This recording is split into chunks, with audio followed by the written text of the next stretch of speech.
નમસ્કાર મિત્રો, Gujarat division news પર સમાચાર મળી રહ્યા છે। દાહોદ જિલ્લાના જંગલ વિસ્તારના ગામડાઓમાં ઈશાનિક સૌરાજ્યની ચૂંટણીમાં મતદારોનો મૂડ ગુજરાત ડિવિઝન ન્યૂઝ સાથે વાત કરતા મતદારો શું બોલ્યા। દાહોદ જિલ્લાના ધાનપુર તાલુકાના જંગલ વિસ્તારના ગામડાઓમાં ઈશાનિક સૌરાજ્યની ચૂંટણીમાં આંબલી મેનપુર તાલુકા પંચાયત બેઠકમાં કાંટુ ગામના મતદારોનો મૂડ પાણીની સમસ્યા ગલીબેને મીડિયાના કેમેરા સામે ભારે રોષ ઠાલવ્યો। ઉનાળામાં એક ટીપા માટે તરસ્યા મતદારો ભાજપના ગઢમાં જાદુ સાવરનાનું જાદુ મતદારોના મૂડ પરથી લાગી રહ્યું છે। કાંટુ ગામે વિકાસની પોલમ પુલ ખુલતા કાંટુ ગામના મતદારોનો મિજાજ। રિપોર્ટર રમેશકુમાર દહમા સાથે ચંદુભાઈ મોહનિયા। શું નામ છે કાકી આપનું? ગલીબેન। ગલીબેન, ત્યારે આજે તાલુકા પંચાયતની જિલ્લા પંચાયતની ચૂંટણીઓ આવી રહી છે, ત્યારે તમને હજુ તમારે ઘરે વિકાસ પહોંચ્યો નહીં? તમને આવાસ કે એવું તેવું કચ્છું મળ્યું નથી? આમત રહો છો તમે?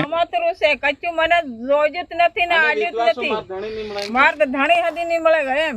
અને પહેલે દિનેશભાઈ ને કુવેતું પાણી લાવીને છોકરાને 200 છોકરા થઈને પાણી પીવડાવીએ છે, રાંધવા જોશે હું કઈ એ સરકારના નામનું કઈ જ નથી મારી કઈ। હું કેવા માંગે અમારે તો દિનેશભાઈ બહાડામાં ચાલવાનું છે। અમારે ઊંચી છે ધાનપુર તાલુકાના કાંટુ ગામે, ત્યારે અહીંયા 50-55 વર્ષના જે કાકી છે એ કાકી જોડે વાત કરીશું। હાલમાં સ્થાનિક સ્વરાજ્યની ચૂંટણી ચાલી રહી છે, ત્યારે ગ્રાઉન્ડ રિપોર્ટ ઉપર કાકી શું કહેવા માંગે છે? શું નામ છે કાકી આપનું? ગલીબેન, શું લાગે ચૂંટણી આવે ત્યારે કેવું લાગે તમને? કેવું સારું આવે છે? અમારે તો થાકી રહ્યા છે સરપંચ ને આલી સરપંચની ચૂંટણી નથી, તાલુકાની આવે। તાલુકાની માલવાના છે, હવાણામાં તાલવા છે, હવાણા માલવાના। તો કેમ થાકી ગયા તમે? એટલે આ કચ્છું પાણીની સગવડ નહીં મળે તેમ કઈ આ ઝૂંપડા ભાડો કે નહીં હેલામાં પડ્યા શું કરીએ એવું? ગલીબેન, અત્યારે તમારી આજુબાજુ નજીક નિશાળ બી દેખાય છે, ત્યારે નિશાળમાં હાલમાં પાણી આવે છે? અરે પાણી નથી રે, આ ધીરજભાઈ ને કુવેતું પાણી લાવીને છોકરાને પીવડાવું છે, હું જ રાંધવા દો છે। તમે જ રાંધવા દો? બાળકોને તમે રાંધીને ખવડાવો અને પાણી ત્યાંથી લાવો છો? લાવે છે દિનેશભાઈ ને કુવેતું। કેવું લાગે આ વખત તમારા ગામનો ઉમેદવાર છે? હા। શું નામ છે એમનું? દિનેશભાઈ। દિનેશભાઈ કેવો મજબૂત છે? સારું છે, કામગીરી કરશે? કરે જોરદાર। એટલે તમે હાવાણા લાવવાના? હવાણા લાવવાના આખું ગામ? તમારું ગામ કાંટુ ગામ? કાંટુ ગામ આખું એકો થઈ ગયું। અહીંયા ગલીબેન બતાવી રહ્યા છે કે હાલમાં તો કાંટુમાં હાવેણો ચાલ છે, ત્યારે અહીંયા બીજા બી બેન છે, એમની જોડે વાત કરીશું। શું નામ છે બેન આપનું? રમીલા બેન, કેવું લાગે તમને અહીંયા આ ચૂંટણીમાં હવેણામાં જ દેવાના? હાવેણામાં જ દેવાના? ભાજપતા કેમ કંટાળી ગયા તમે? ભાજપ તો અમારે પાણી નહીં, કશું નથી, અમને ઘરે જ નથી દીધું, કશું નહીં દીધું ને હવે હું શું કરીએ? તમારે અહીંયા રોડ રસ્તો આવે છે? કશું નહીં મળે, રોડ નહીં કશું નહીં। આ નેસાળનું પહેલું આવેલું। શું નામ છે બેન તમારું? રમીલાબેન। અહીંયા રમીલાબેન બતાવી રહ્યા છે, ત્યારે આજે કાંટુ ગામની અંદર મેઇન પ્રશ્ન પાણીનો છે, ત્યારે વિકાસની વાતો કરતા અહીંયા જે હાલમાં પાણી પૂછ્યું નથી। ગ્રાઉન્ડ રિપોર્ટ રમેશભાઈ દહમા સાથે ચંદુભાઈ મોહનિયા। મારું નામ દિનેશભાઈ પાંગલાભાઈ મોહનિયા। આંબલી સીટ 2 ઉપર ઉમેદવારી નોંધાવેલી છે, મોહનિયા કમિલાબેન દિનેશભાઈ। અમે એક અમારા ગામની સમસ્યા જોઈને મેં એવું લાગ્યું કે સરકાર તો 5-5 વર્ષે બદલાય, પણ વર્ષો સુધી સરકાર ચાલી, કોંગ્રેસની ચાલી ને ભાજપની ચાલી, તો એ અમને કોઈ રસ્તા કે પાણીની સમસ્યા હોય કે આવાસ યોજનાની સમસ્યા હોય કે પછી જમીનના પ્રશ્નની સમસ્યા હોય, એનો અમને સરકાર પાસેથી કોઈ પણ જવાબ મળતો નથી। એટલે અમે આ વખતે ઉમેદવારી ઝાડુનું નિશાન છે, એને અમે ઝાડુને જીતાડવાના છે, એટલે ઉમેદવારી નોંધાવી છે।